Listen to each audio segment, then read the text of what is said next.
This is Radio Now 95.3 FM. Come for the news, stay for informed conversations. We start off our conversations today by looking to the banking sector, where the Central Bank of Nigeria, CBN, has directed all banks and financial institutions across the country to publish details about dormant accounts in an effort to improve transparency. Now, while the CBN also believes that this will ensure financial inclusion, some stakeholders are concerned that the latest directive could breach the Nigeria Data Protection Act of 2023. Joining the conversation this morning is Marcel Okeke, a former chief economist with Zenith Bank PLC. Good morning, sir. Thank you for joining us on the conversation. Good morning, and thank you for having me on the program once again. Right. What is your reaction to this latest directive from the CBN? You have used the right word. It will make for transparency. And when you're talking about dormant account, you have an account, that's been dormant, not active for such a long time. I think 5 years, 10 years, according to the guidelines they released last year. I mean, if data information about such an account is made public, I don't think there's anything wrong with it. I don't think so that even if the owner is no longer around, somebody that knows the name will begin to contact whoever should be the next of kin or should be the rightful inheritor, if you like, on such an account and what is contained in it, rather than the account and whatever it has in it, being hidden in the bank and the banks doing whatever they like with it, and not to the knowledge of the rightful, who should be the rightful owner at that point in time. So I think it's a good development. Thank you. Well, Mr. Okeke, the questions around the potential breach of privacy, but beyond the breach of privacy, there's also questions of whether there's any other use to this directive that the CBN has issued. Whether there's any other use? Yes. Like what? And that's the question. Is transparency alone reason enough? Is there something else that it contributes to the system? Yes, it will contribute something to the system because that will give the Central Bank of Nigeria a clearer picture, of the number of accounts really, because the Central Bank is interested in the number of accounts. So when we're talking about the financial inclusion, the dormant account, the accounts that are truly dormant do not help, in that regard. So when you now know the accounts that are truly dormant, then you know the ones that are active. And that will help them have a clearer picture of financial inclusion and to give them indication as to whether they're making progress in that regard or not.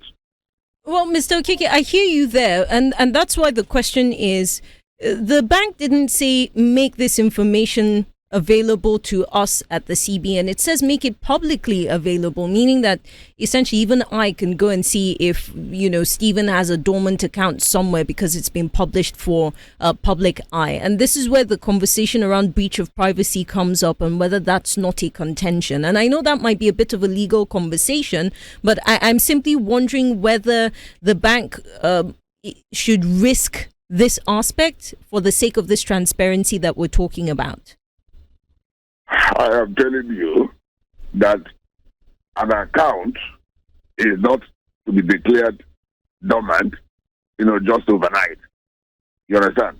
The word dormant is a definitive word there, meaning that it must have been dormant, inactive for such a long time as prescribed in the guideline. And I think it's up to 10 years or thereabouts. So something must be wrong. Is either the rightful owner, the person that opened the account and was running it, is no longer around, is dead or something like that. So when it is published, somebody that is like the nearest to that person, maybe next of kin or whatever, will now come to know. And then they go through the process of reactivation, you understand, or closing the account properly. So that, like I said, we now know which accounts are running and which ones are not running. And we help the government, that's the central bank, in pursuing its policies. You understand? Right. Mr. Okeke, I do apologize for interrupting you, but I wanted to just touch on a couple of things. For one, financial inclusion is a long-running conversation, And typically when this comes up, we think about those who are not in the urban areas, people who perhaps don't have as much education as those who live within the urban areas. And I think about the CBN asking that these details be published in newspapers, published on their websites.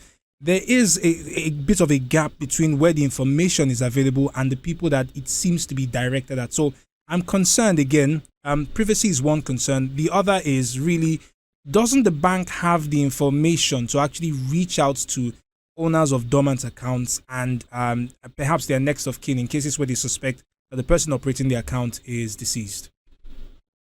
As a matter of fact, banks don't bother to reach out to anybody. They don't bother. So they just use it, in their balance sheet, expanding and growing their balance sheet all the time. They don't bother to reach out to anybody. And that is part of why the CBN is compelled now to do what it is doing. When it comes to public knowledge, you understand? To the rightful people that we now inherit such account, we now begin to know, and so on and so forth. And talking about financial inclusion, it's not exclusively for people in the villages and remote places. It's for everybody. It is for everybody.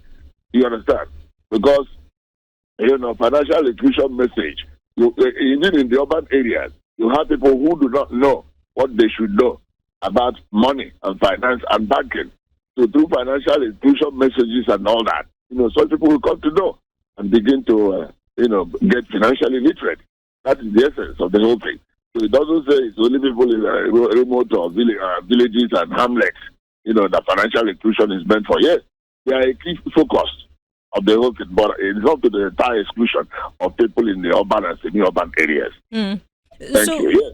Mr. Okeke, interestingly, this also takes us to, because it says all accounts, right? This would also include domiciliary accounts that are dormant. And I'm curious about whether knowledge of FX in these dormant accounts also contributes to the arbitrary pricing that we see, for instance, in the black market, even though that's under control now. But it also takes me back to the previous CBN administration, which was also under the Buhari administration, where there were plans at the time for the federal government to borrow money from dormant accounts. They had said that they would pay back with interests and whatnot if claimants came to claim that money. I'm curious as to whether this might be seen as a move to, there was pushback then. I'm curious as to whether this might be seen as a move to reintroduce that system. Well, this word of dormant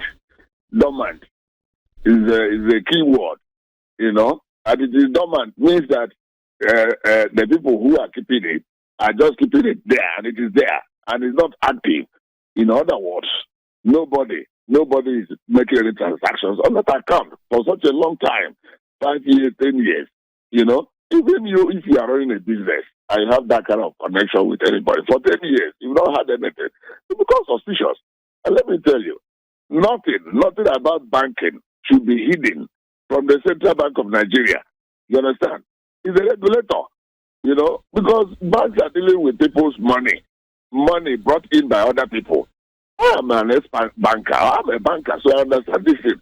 So there is need for that regulatory authority, supervisory authority, to look very well to see whatever is hidden there and let it be known. You understand? Right. Especially in these instances. We're not talking about active accounts when you are dealing with. No. The customer banking relationship, has a law that keeps those things secret. So for me, they are not unduly exposing any, private data or whatever information. It's the correct thing to do. Right. Well, Mr. Okeke, thank you very much for your time and expertise on this conversation. Marcel Okeke is a former chief economist at Zenith Bank PLC. He joined us this morning to speak on the directive from the Central Bank of Nigeria to banks and all financial institutions across the country to publish the details of dormant account holders on their websites and on daily newspapers. This is Radio Now 95.3 FM. Come for the news, stay for informed conversations.